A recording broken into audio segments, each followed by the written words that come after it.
Бұл Қосай атамыз Қарақалпақстан Республикасының Бестөбе поселкасында жайласқан. Ертеректе Өмірзақ Қалбайұлы деген үлкен ақын, қалға ақыны ізетілеп тапқан. Осы жерде адайлардың басын қосып, Қосай атаның мазарын салдырған. Ертеректе 91-де салынғанмен бұл басқаша еді. Кейіннен қазір өзгертілді. 2007-2008-де қайтадан ремонт істетіліп, осындай дәрежеге жеткізді.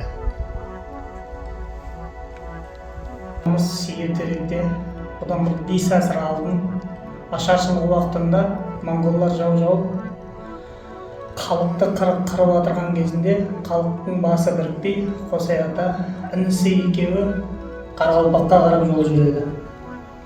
Содан жол жүріп жатырған кезінде аш әр бала-шағасы аш болып сірдесі құрған кезінде жолдан үлкен биік шығады. Биіктен өтер кезінде інісі сұрайды, бұл жерде ел бар ма екен деп. Қосай ата сол кезінде Алла арқасынан ысырған ба, сол биіктен өткеннен кейін сол жерде бір үй тігіліп шықпалар, содан бір тамақ жеріміз деген. Содан биіктен түссе бір отау тігілген, сода бір шал тамақ пісіріп отырған болады. Сол шалды қонаққа шақырады. Келген адам үйінде тамағын жейді, асын жейді. Асын жеп болғаннан кейін келген қонақ падиясын берудің орнына шал бұған бата береді. Бата берген кезінде Қосай ата содан нәр алып, күш алып, таң ертең тұрған кезінде қара шөптің үстінде жатқан болады. Шөптің үстінде тұрған кезінде бұл жерде кім екен деп ойланып, әрі ойына жете алмайды. Бермен қарап Қарақалпаққа Бестөбеге қарап жүре береді, Нөгіске қарап жүрген кезінде ойына бір ой келеді. Хазіреті Қызыр бабамыз соған бата берген болады да.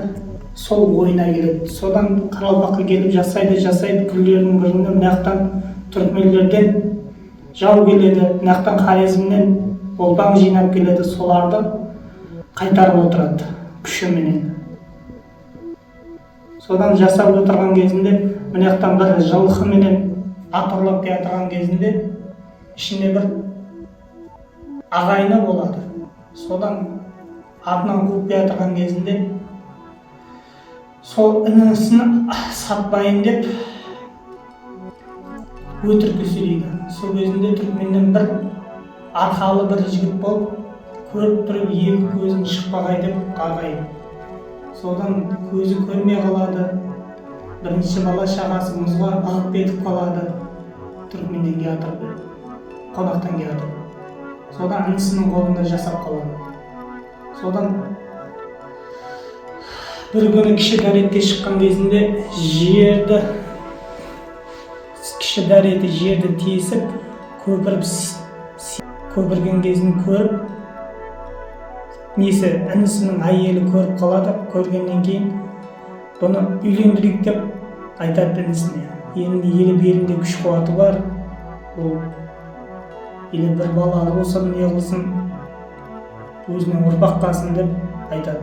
Сол кезінде әрі қинайды, бері қинайды. 67 жасында Қосай ата түрікменде бір досым бар, сол досымның қызын алып бере қойың дейді. Сол кезінде оғыл меңді деген әже болады, сол алып береді. Одан 6 бала дарайды.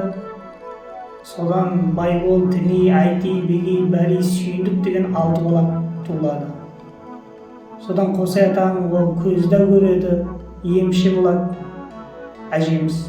40 күн 40 жылқының үстіне емдеп көзін ашып, өлер шағында кемпірі айтады, Зайыба, менен бір ұрпақ не атқасын деп, түрікменнен деп. Содан Қосай ата айтады, 6 баланың аты түрікмен адай деп атап кетеді.